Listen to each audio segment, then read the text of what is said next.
Telugu taste బడ్స్కి స్వాగతం. ఈరోజు మనం గుమ్మడికాయ హల్వా ఎలా చేసుకోవాలో నేర్చుకుందాం.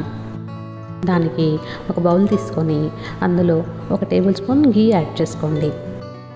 అందులో కొంచెం బాదం పప్పు, కొంచెం జీడిపప్పు యాడ్ చేసుకోండి. తర్వాత కొంచెం ఎండు ద్రాక్ష యాడ్ చేసుకోవాలి.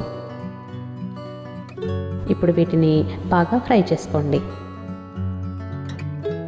ఇవన్నీ బాగా ఫ్రై అయిన తర్వాత పక్కన తీసి పెట్టుకోండి.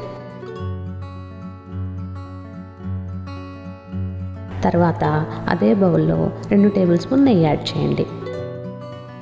దాంట్లో గుమ్మడికాయని ఇలా వీడియోలో చూపిస్తున్నట్లుగా సన్నగా తురుముకొని 1 కప్పు యాడ్ చేసుకోండి.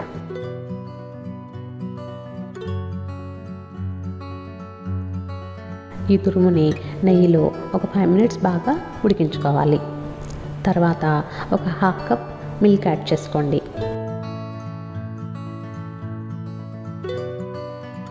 నెక్స్ట్ 1/2 కప్ షుగర్ యాడ్ చేసుకోండి.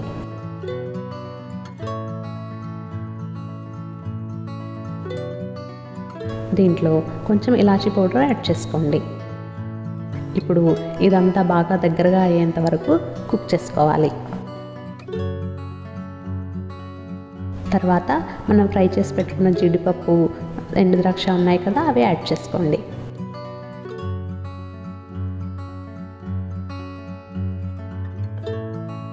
అంతే, ఎంతో టేస్టీ గుమ్మడికాయ హల్వా రెడీ.